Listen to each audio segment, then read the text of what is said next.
Assalamualaikum warahmatullahi wabarakatuh.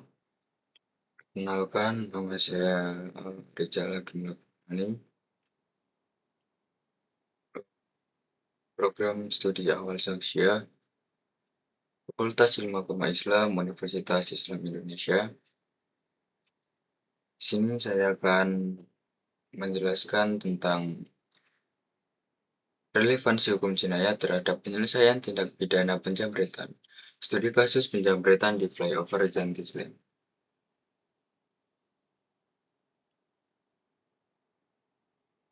Kita langsung masuk ke latar belakang masalah. Jadi penjamretan masih menjadi salah satu bentuk kejahatan jalanan yang mengancam keamanan publik di berbagai daerah, termasuk di Jakarta.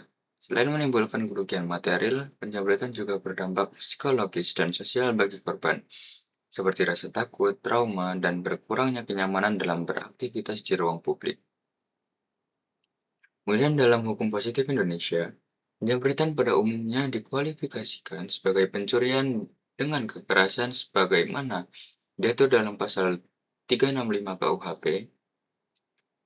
KUHP 2023 juga mengenal pembelaan terpaksa atau nutwir, yaitu tindakan untuk mempertahankan diri, orang lain, atau harta benda dari serangan melawan hukum, sepanjang dilakukan secara nyata, mendesak, dan proporsional.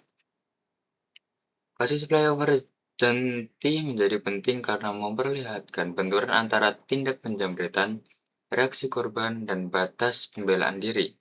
Peristiwa ini relevan untuk menilai sejauh mana tindakan pengejaran terhadap pelaku masih dapat dibenarkan secara hukum, baik dalam kerangka hukum positif maupun hukum jinayat. Kemudian kita membahas tentang fenomena kasus dan research gap. Jadi pada 26 April 2025 terjadi kasus penjamretan di kawasan flyover Janti yang kemudian menarik perhatian publik karena berujung pada peristiwa yang lebih serius.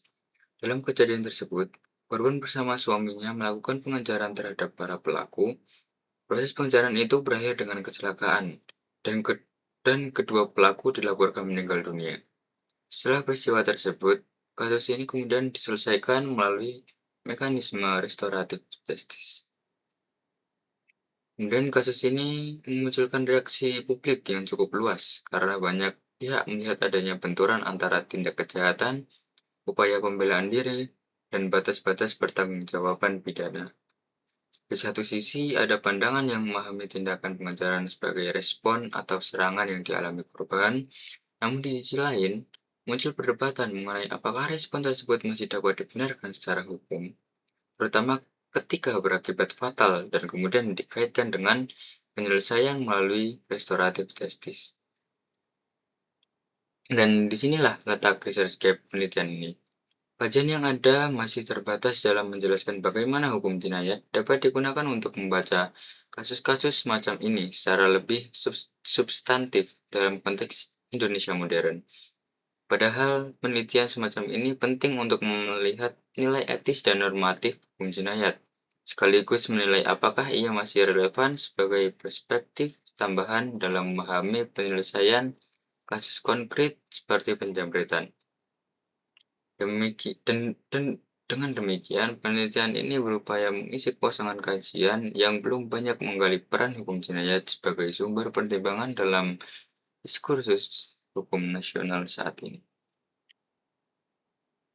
Kemudian, kita masuk ke kajian penelitian terdahulu. Penelitian ini dibangun di atas landasan studi-studi sebelumnya dengan mengidentifikasi pola dan celah dalam literatur yang ada terkait penjamretan, hukum jinayat, dan keadilan restoratif.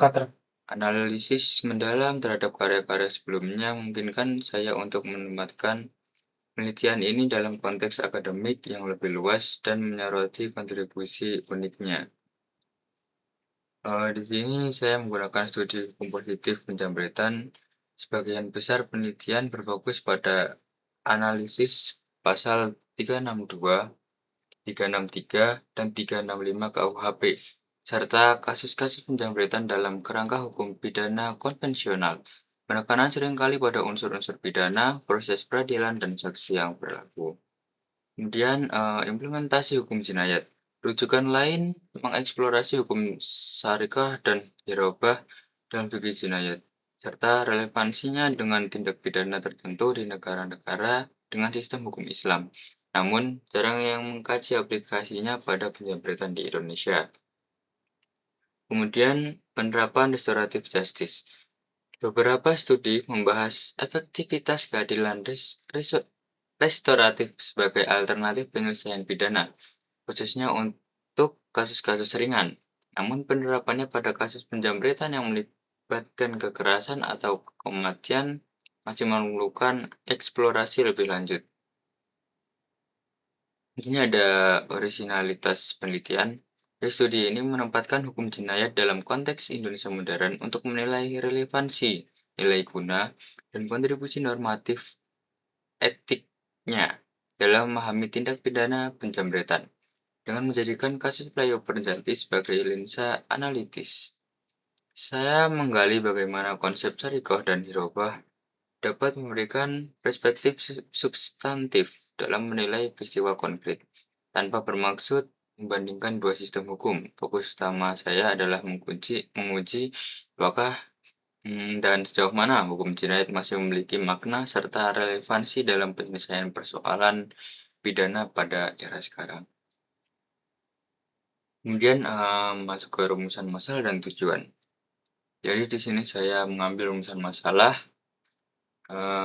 bagaimana penyelesaian penjambretan di flyover Janti menurut hukum positif Indonesia. Kemudian, bagaimana pandangan hukum jinayat terhadap penyelesaian kasus tersebut.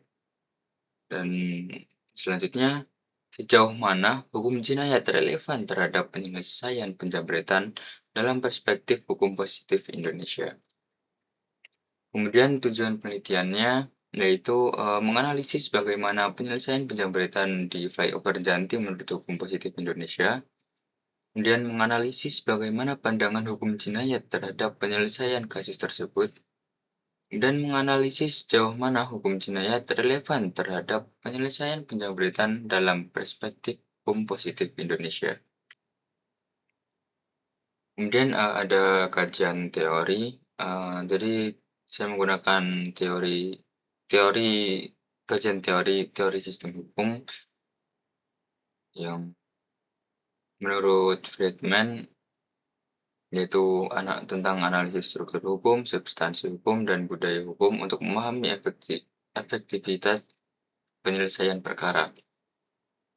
Kemudian menggunakan teori keadilan menurut Redbridge yang menilai keseimbangan antara keadilan, kepastian hukum, dan kemanfaatan relevan untuk menilai restoratif justice.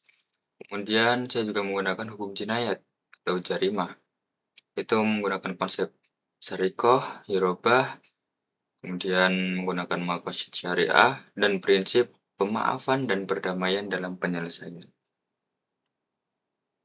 Kemudian kerangka berpikir penelitian. Kerangka berpikir penelitian ini disusun secara bertahap untuk menilai relevansi hukum jinayat di masa sekarang melalui studi kasus flyover Janti.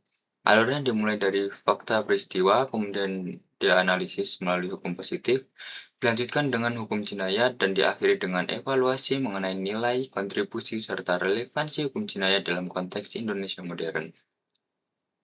Pada tahap awal, penelitian berangkat dari fakta kasus flyover Janti untuk memahami apa yang sebenarnya terjadi di lapangan. Fokusnya mencakup kronologi kejadian, posisi para pihak, unsur penjambretan, serta situasi yang menyertai peristiwa tersebut. Tahap ini penting sebagai dasar untuk menempatkan kasus secara utuh sebelum masuk ke analisis hukum. Selanjutnya, kasus tersebut dianalisis melalui hukum positif.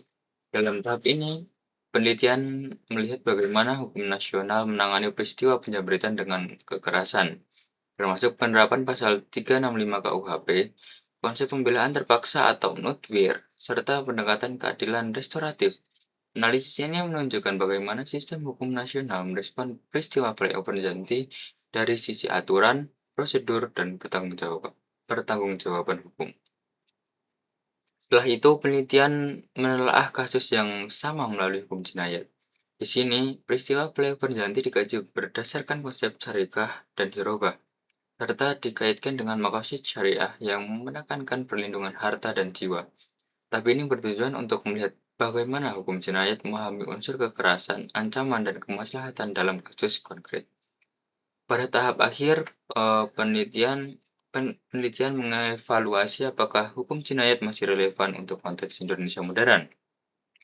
Evaluasi ini tidak dimaksud untuk membandingkan secara langsung dengan hukum positif, melainkan untuk menilai sejauh mana hukum jinayat masih memiliki nilai normatif, kontribusi etis, dan pelajaran yang dapat diambil dalam penyelesaian persoalan hukum saat ini. Dari sini, penelitian dapat menunjukkan peran hukum jinayat sebagai sumber nilai keadilan, perlindungan, dan kemaslahatan dalam masyarakat kontemporer. Jadi alur penelitian bergerak dari fakta kasus flyover Janti, lalu menelaahnya melalui hukum positif dan hukum jinayat, sebelum akhirnya mengevaluasi relevansi hukum jinayat di masa sekarang. Susunan ini membuat pembahasan lebih runtut dan secara khusus mengarah pada penilaian nilai guna hukum jinayat dalam konteks Indonesia modern.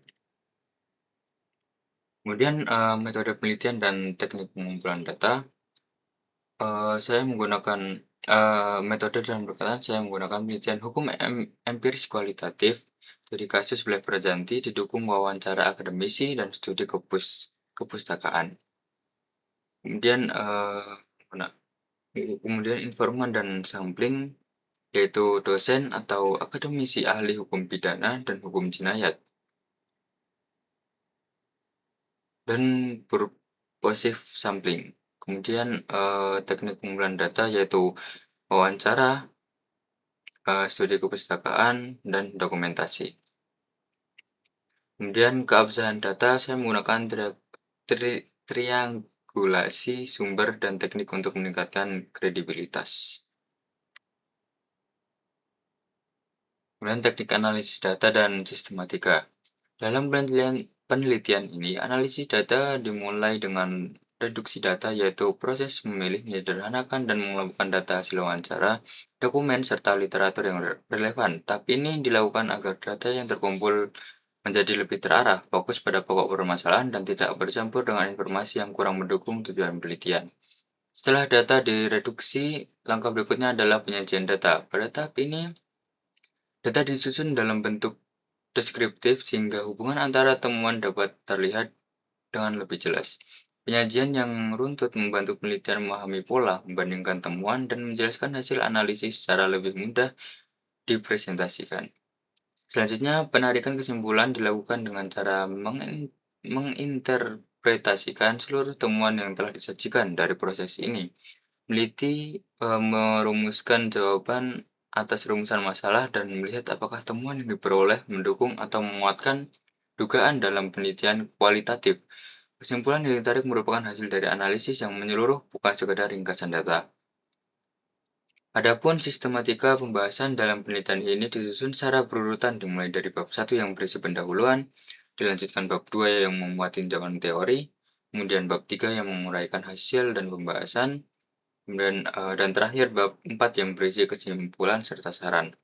Susunan ini dibuat agar pembahasan mengalir dari dasar teori menuju analisis hasil penelitian secara sistematis. Sistematis pembahasan. Pada bab 1 pendahuluan meliputi latar belakang masalah, rumusan masalah, tujuan penelitian, manfaat penelitian, dan sistematika penulisan skripsi. Bab 2 kajian pustaka dan landasan teori, yang membahas penelitian terdahulu yang relevan, serta landasan teori dari sistem hukum Friedman, keadilan Redbird, dan konsep hukum jinayat. Kemudian bab 3 metode penelitian, menguraikan jenis dan pendekatan penelitian, lokasi studi, pemilihan informan, serta teknik pengumpulan dan analisis data yang digunakan. Dan bab 4 hasil dan pembahasan, menyajikan analisis kasus penjamretan Blair Janting menurut perspektif hukum positif dan hukum jinayat, perbandingan keduanya serta evaluasi relevansi hukum jinayat dalam konteks penyelesaian kasus. Kemudian bab 5 penutup berisi simpulan dari seluruh hasil penelitian, diskusi temuan, serta rekomendasi kebijakan dan relevan berdasarkan analisis yang telah dilakukan. Terima kasih, cukup sekian itu yang bisa saya sampaikan. Terima kasih. Wassalamualaikum warahmatullahi wabarakatuh.